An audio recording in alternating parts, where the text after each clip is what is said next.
Retirement पर मिली रकम हड़पने के लिए 2 बेटियों और एक बेटे ने बड़ी बेटी के कथित प्रेमी के साथ मिलकर अपने पिता की नृशंस हत्या कर दी। आईटीबीपी से सेवानिवृत्त होकर यह बुजुर्ग अल्मोड़ा जिले में थाना लमगड़ा से करीब 30 किलोमीटर दूर अपने पैतृक गांव भागा देवली में रह रहे थे। ग्रामीणों ने चारों हत्यारोपियों को पकड़कर पुलिस के हवाले किया। बताया जा रहा है आरोपियों ने रस्सी से बुजुर्ग के हाथ बांधे, मुंह में कपड़ा ठूंसा और दराती और डंडे से हमला कर उनकी हत्या कर दी। पुलिस ने हत्या आरोपी नाबालिग छोटी बेटी को बाल संप्रेक्षण गृह और अन्य को जेल भेज दिया है। 60 वर्षीय सुंदरलाल पुत्र दुर्गाराम आईटीबीपी से 3 महीने पहले ही कमांडो पद से सेवानिवृत्त हुए थे। करीब 9 साल पहले उनकी पत्नी का निधन हो गया था। पत्नी की मौत के बाद नौकरी के साथ साथ उन्होंने खुद ही तीनों बच्चों की परवरिश की। बड़ी बेटी पीएचडी और बेटा एमकॉम किए हुए हैं। रिटायरमेंट के बाद सुंदरलाल अपने गांव रहने आ गए, जबकि उनकी बड़ी बेटी 25 वर्षीय डिंपल, 21 वर्षीय ऋतिक और छोटी नाबालिग बेटी अभी देहरादून में आईटीबीपी के सीमा द्वार बसंतपुर स्थित परिसर में पिता को नौकरी के दौरान मिले सरकारी क्वार्टर में ही रह रहे थे। बताया जा रहा है बीती 28 दिसंबर को दोनों बेटियां, बेटा और बड़ी बेटी का कथित प्रेमी दिल्ली निवासी हर्षवर्धन भागा देवली गांव पहुंचे।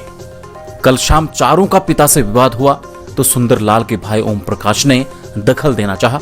इससे आग बबूला होकर चारों ने ओम प्रकाश और उनके परिवार को पीट पीट कर घर से भगा दिया। कुछ ही देर में घर से चीखने चिल्लाने की आवाजें आने लगी।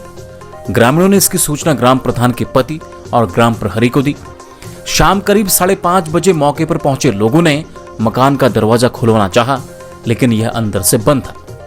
अनहोनी की आशंका में ग्रामीणों ने मकान का दरवाजा तोड़ दिया। अंदर सुंदरलाल का शव पड़ा देखकर ग्रामीण दंग रह गए।